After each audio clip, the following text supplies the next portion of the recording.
दोस्तों, स्वागत है हमारे यूट्यूब चैनल समृद्धि में। कैसे हैं दोस्तों आप सब? कमेंट बॉक्स में लिख कर के ज़रूर बताइएगा।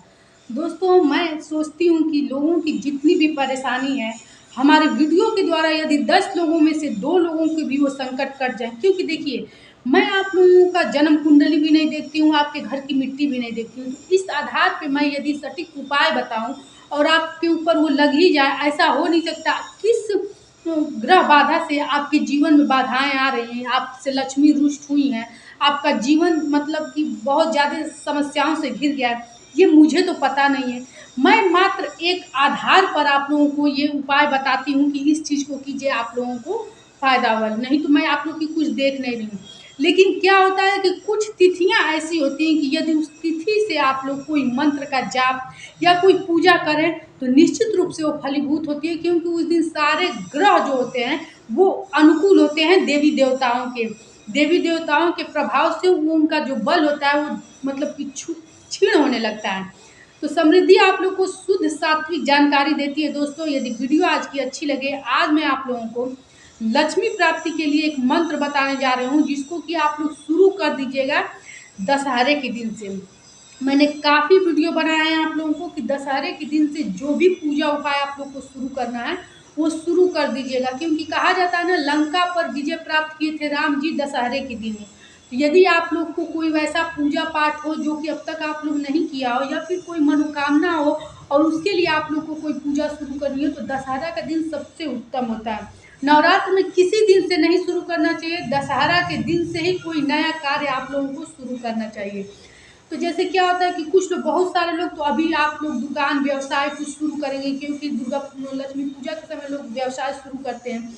कुछ लोगों का व्यवसाय पहले से है लेकिन बरकत नहीं होती है। क्या होता है कि लोग आते हैं, देखते हैं सामान, सब कुछ अच्छा भी रहता है, दुकान में सामान भी भरा रहता है, लेकिन फिर भी चले जाते हैं। तो ये सब क्या होता है दोस्तों? ये सब बाधाएं होती हैं जिससे आपके घर से लक्ष्मी रुष्ट हो गई हैं।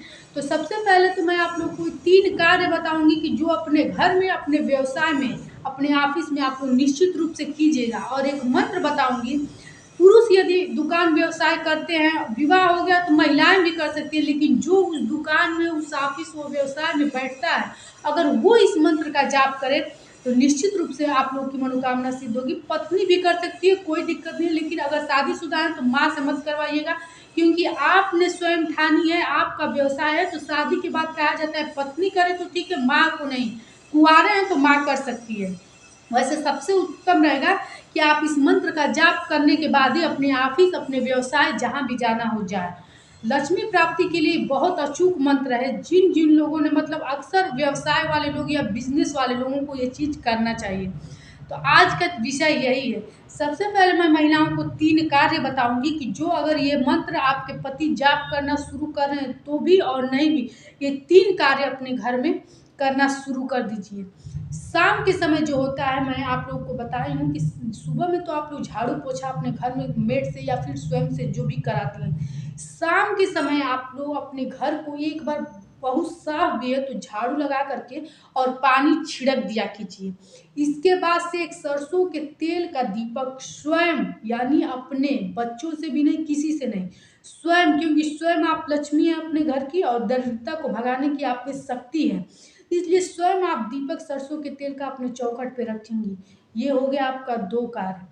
तीसरा कार्य ये है कि आप अपने घर में शाम के समय पूरा, मतलब कि माता का प्रतिमा आप लोग देखी होंगी ना, लक्ष्मी माता का, देखती हैं तब भी महिलाओं को ये बुद्धि नहीं आती है कि हमें अपने घर में कैसे रहना चाहिए। वो क्या होता है कि मैला कुचैला, मतलब बाहर जाने वाली औरतों को तो मैं शाम को देखी हूँ, ऐसे बाल वगैरह लपेट लेती हैं और कुछ नहीं पहनती हैं, चूड़ी वगैरह कुछ नहीं, उसी तरह से घूमती रहती हैं, मतलब कि अगल बगल घूमेंगी या फिर पास पड़ोस में बातचीत करेंगी। तो ये सब आप लोग कार्य मत किया कीजिए, क्योंकि शाम के समय माता लक्ष्मी आपके घर को देखने आती है। लाख दरिद्रता भी आपके घर रहेगा तो देखने आती हैं, भले ही चली जाती हैं, लेकिन उस वक्त यदि आपके घर में अच्छा माहौल रहे, पॉजिटिव रहे, सकारात्मक रहे, तो निश्चित रूप से आपका दरबार माँ छोड़ के नहीं जाएंगी। तो आप ये सोचिए, किसी के घर से आप गुजर रही हैं, उनका घर खूब गंदा, उनके घर खूब झगड़ा होता हो, आपको बैठने का मन करेगा? नहीं करेगा। इसी प्रकार देवी देवता भी होते हैं। यदि आपके घर हमेशा झगड़ा झंझट हो रहा है, आपके घर गंदगी फैली हुई है, तो वो आपके घर कतई आना नहीं पसंद करेंगे। तो सबसे पहले तो अपने ग्रह गोचर को ठीक करना चाहिए, ये आप लोग जानते हैं, क्योंकि वही बुद्धि देते हैं। कहा जाता है ना, जहाँ सुमति तहाँ संपत्ति नाना, जहाँ कुमति तहाँ विपत्ति निदान। लेकिन सुमति भी तो भगवान ही देते हैं ना, इसीलिए भगवान की कृपा सबसे बड़ी होती है। तो ये मैं चीज़ आप लोग को बता रही हूँ। तो शाम के समय थोड़ा भी हो तो चूड़ी वगैरह पहन के बाल और बात के सिंदूर लगाइएगा। पहले की महिलाओं को आप लोग देखती होंगी कि वो सुबह में नहीं तैयार होती थी, जब 3-4 शाम को बजता था। अपने बुजुर्गों से आप लोग कुछ सीखिए, क्योंकि शास्त्र बुजुर्ग उसके प्रमाण होते हैं। तो अपने बुजुर्गों से आप लोग कुछ सीखिए कि वो हमें क्या बताते थे। हमको शास्त्र पढ़ने की जरूरत नहीं है, सिर्फ आप अपने बुजुर्गों का अवलोकन कीजिए, सब कुछ आप लोग को समझ में आ जाएगा। यदि आप लोग गाँव में होंगे तो देखती होंगी कि पहले के लोग कैसे शाम के वक्त तैयार होते थे। क्यों तैयार होते थे? क्योंकि शाम के वक्त कहा जाता है माँ लक्ष्मी आती हैं, और महिलाएं जिनके घर की मैली कुचैली या फिर इधर उधर कपड़ा पहनी रहती हैं, तो उनके घर माँ लक्ष्मी नहीं आती। इसलिए शाम के समय आप लोग अच्छे से ठीक ठाक कपड़ा पहनिए, साफ सुथरा पहनिए, फटा पुराना न पहना कीजिए, और तब दीपक निकालिए और झाड़ू लगाइए। ये 3 काम कीजिए। अब मैं बता दे रही हूँ आप लोग को मंत्र, जिस मंत्र को आप लोगों को जाप करना है। आप करें, आपके पति रोज सुबह में लक्ष्मी माता के सामने एक घी का दीपक जला दीजिएगा। कमल का फूल यदि मिल जाए और कभी माला मिल जाए, तो इन मंत्रों का जाप करते वक्त आप लोग कमल का फूल का माला उनको चढ़ा दीजिएगा। न मिले, एक ही कमल मिले, तो आप लोग जिस दिन पहले दिन पूजा कीजिएगा, 24 अक्टूबर दिन मंगलवार दशहरा पड़ रहा है, उस दिन से शुरू कीजिएगा।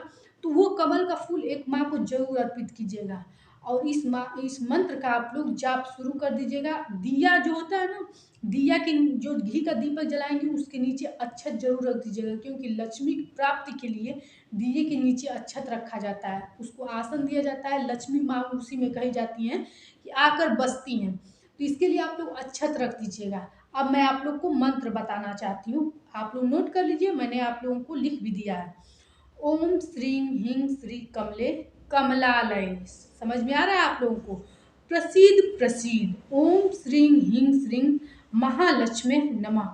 बहुत बड़ा मंत्र नहीं है, कोई भी चीज़ 10 बार पढ़ने से याद हो जाता है। मैं तो सुंदरकांड पूरा याद कर रही हूँ, वो कितना बड़ा होता है। तो ये तो 4 लाइन का मंत्र होता है, आप लोग को याद हो जाएगा। और इस मंत्र का डेली अपने रूटीन में कोई पूजा पाठ कीजिए नहीं।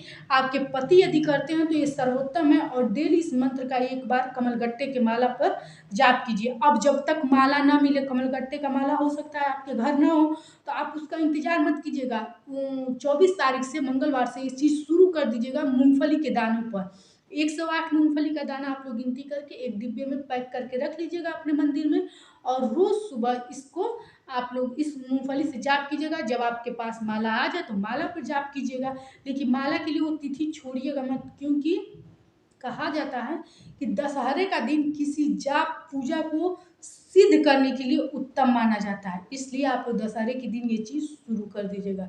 दोस्तों, समृद्धि की वीडियो आप लोग को कैसी लगती है? शुद्ध सात्विक जानकारी समृद्धि आप लोग को देती है। यदि वीडियो अच्छी लगती है तो एक लाइक कीजिए, चैनल को सब्सक्राइब कीजिए।